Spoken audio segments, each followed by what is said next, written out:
This is Akashvani. In the program Insights, now we bring you a radio report on the 15th edition of Aero India.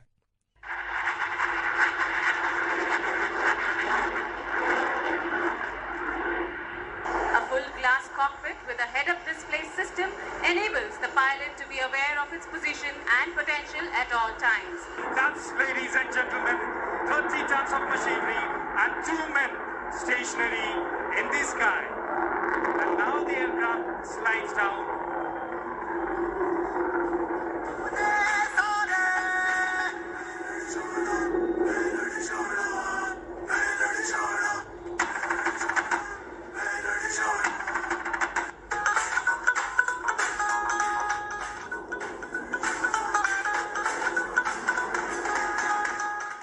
That was a slice of spectacular air display which was part of Asia's biggest air show inaugurated by Raksha Mantri Rajnath Singh at the Yelahanka Air Force Station in Bengaluru on February 10, 2025. In his inaugural address, Rajnath Singh exuded confidence that Aero India showcases the country's industrial capability and technological advancements to the world, while further strengthening symbiotic relations with friendly countries. He told the Defence Minister, senior officials, representatives of foreign original equipment manufacturers present on the occasion that their cooperation with India is crucial for global peace, prosperity and stability. हमारे research and development initiatives, startups, MSMEs, scientist तथा engineers आज जो technological as हमारी defence manufacturing को प्रदान कर रहे हैं, वो न सिर्फ अभूतपूर्व है बल्कि वर्ल्ड क्लास भी है। इनोवेशन के क्षेत्र में अब हम पहले से कहीं ज्यादा तेजी से काम कर रहे हैं। आज भारत में जो एक वाइब्रेंट और थ्राइविंग डिफेंस इंडस्ट्री का इकोसिस्टम बना है, उसके पीछे हमारे माननीय प्रधानमंत्री श्री नरेंद्र मोदी जी के नेतृत्व में हमारी सरकार द्वारा एक कंसल्टेड, सस्टेन्ड और well thought out road map भी है। ऐतिहासिक तौर पर डिफेंस इंडस्ट्रियल सेक्टर को भारत में एक नॉन इकोनॉमिक सेक्टर की तरह देखा जाता रहा था। इसे नेशनल इकोनॉमी के कंपोनेंट के रूप में नहीं देखा जाता था, बल्कि राष्ट्रीय सुरक्षा के मद्देनजर सिर्फ एक अनएवॉइडेबल नेसेसिटी के तौर पर देखा जाता रहा है। माननीय प्रधानमंत्री जी के नेतृत्व में पिछले 10 वर्षों में हमने इसमें एक पैराडाइम शिफ्ट लाया है। हमारा प्रयास है कि एग्रीकल्चर, इंफ्रास्ट्रक्चर, इंडस्ट्री इत्यादि सेक्टर्स की तरह डिफेंस इंडस्ट्रियल सेक्टर भी एक इकोनॉमिक सेक्टर की तरह देखा जाना चाहिए। यह सेक्टर ओवरऑल इकोनॉमी के साथ फुल्ली इंटीग्रेटेड हो। कुल मिलाकर हमारी मुहिम का एक प्रमुख उद्देश्य डिफेंस इंडस्ट्रियल सेक्टर का इकोनॉमिक मेन स्ट्रीमिंग करना भी है।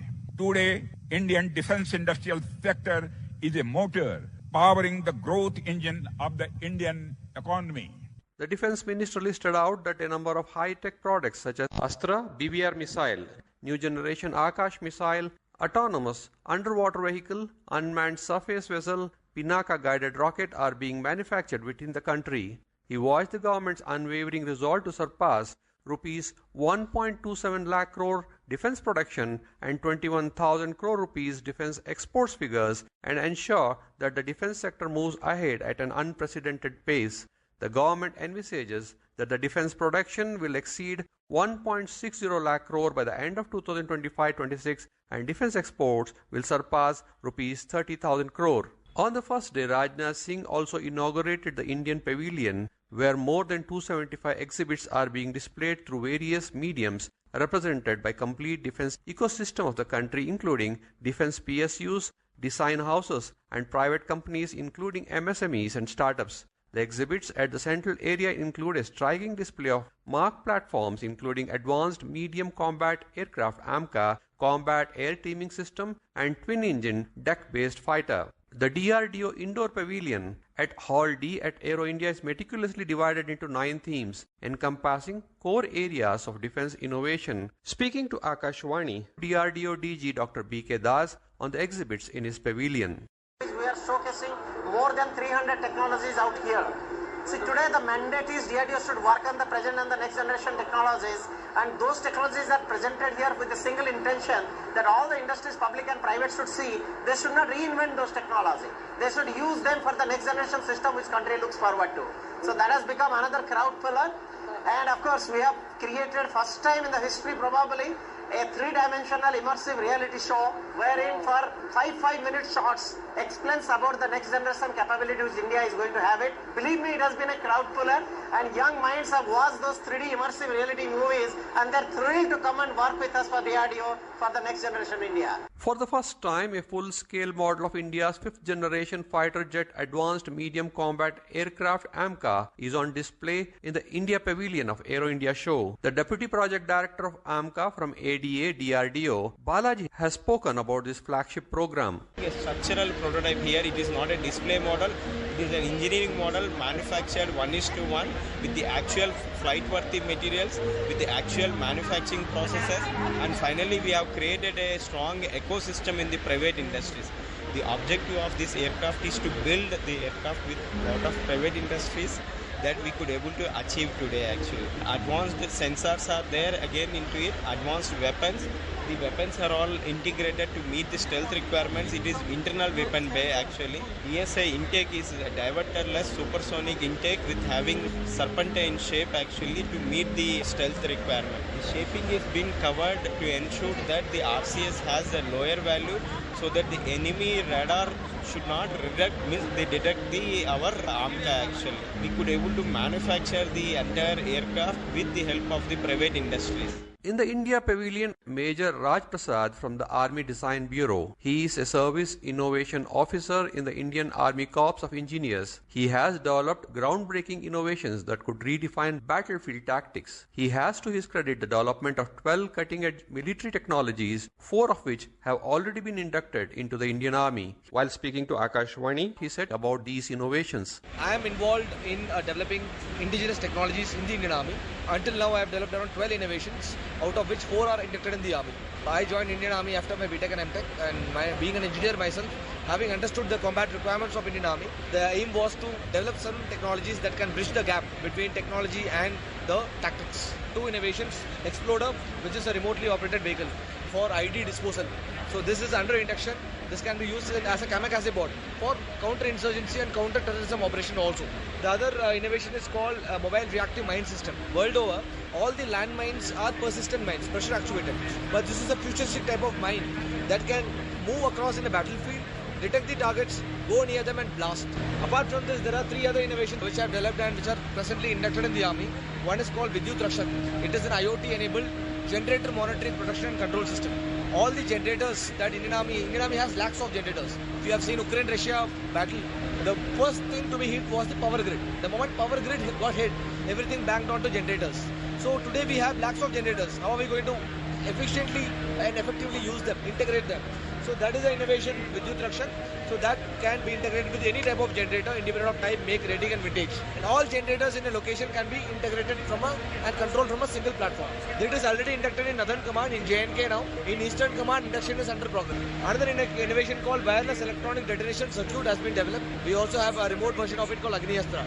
Both of them are inducted in the Army. Speaking to Akashvani, Major Raj Prasad shared his views on the vision of Atmanirbharata and how to make it a mission. There are 2 levels. One is at the executive level, the government level. They have a vision, Atmanirbharata. So how is that Atmanirbharata going to happen at the functional level? Having a vision is good, but converting that vision into a mission, you need to have functional people like us, the innovators, the academia, the industry, the startup ecosystem to come together. All of them are stakeholders in this game, right? While that is being done on one hand, your policies and procedures should also go hand in hand to support that. Say I can develop a technology within a span of 2-3 years, for example. The time frame for the technology to be absorbed into the tactical level, procurement, your procurement procedures, your research and development policies, transfer of technology policies, how the technology is going to be driven from innovation to induction. That clarity needs to be there. It should be fast-paced. It should be fast-track procedure. Policies should be such that it is tech-friendly, because technology leapfrogs than your procedures and policies. By the time you develop a technology and get it inducted, the technology itself changes. That is where we are. So we need to leapfrog. What I would rather recommend is that high time we start doing talent pooling and skill management. We need to pool talent in one place. We should have an in-house R&D vertical within all services. We should have within all government departments, so that core R&D team is functioning. It is spinning the wheel. Man, nurturing talent is one of the most important things that as a country we need to do. The three engineering graduates and friends Anirudh Sharma, Rahul Rawat and Tanveer Ahmed had started Digantara, a startup in space applications. They have built Scott satellite that was launched recently to space. This satellite scans objects in orbit, captures its images and maps all the objects present in space. It tracks space debris that will help managing space traffic in the years ahead. The startup Digantara was mentioned by Prime Minister Narendra Modi in his Mann Ki Baat program. While speaking to Akashvani, one of the partners of Digantara, Tanveer Ahmed, who is the Chief Technology Officer, he spoke about his startup and about his experience meeting Prime Minister. We have launched satellites, we have launched web-built rockets. I think the question next is, can we build 10 satellites, 10 rockets in a month and 100 satellites in a month? I think that is where where private industry will try to answer those questions. And Digantara is satellite tracking technology. We are ensuring that as we utilize space as a resource to put satellites, we continue the utilization of space and ensure the sustainability in space both together. So that's what we are doing. We had the first opportunity to meet the Prime Minister at the inauguration event of InSpace. It was really configuration where he spent more than 5 minutes from us. That was first interaction with him personally that I had. And that's a moment that I would never forget. And very delighted to know that country's leadership is not only thinking about space technology, it is also thinking about creating a regulatory layer about space technology and also seeing how the regulatory stack and the tech stack can be integrated to create a very powerful data-driven decision-making mechanism at PMO and the highest level for country decision-making. So that conversation with Prime Minister was something very interesting. Speaking to Akashvani, Tanveer Ahmed spoke about the IDEX challenge for startups started by the Ministry of Defence. IDEX is a simplified front end for development of technologies for the forces, wherein all process of creating a statement of case is nothing more than a paragraph. And once that is created, IDEX has a complete tested procedures where problem to solution can be brought within 2 years time frame. So I think that is where IDEX pivotal role to play in accelerating the technology development that is needed for forces.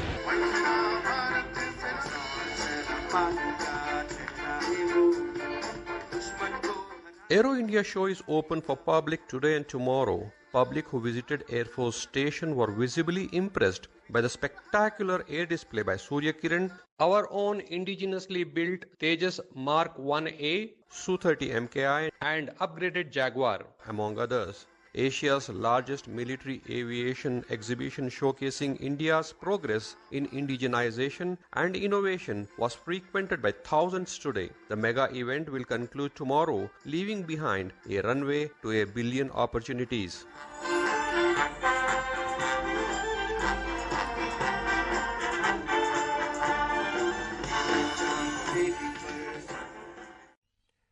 You were listening to a radio report on the 15th edition of Aero India, scripting and narration by Akashvani correspondent H.R. Sudhindra.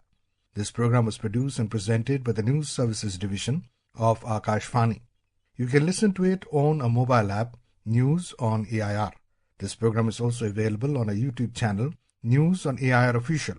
You may share your feedback about this program through email at airnsdtalks@gmail.com or WhatsApp on 9289094044.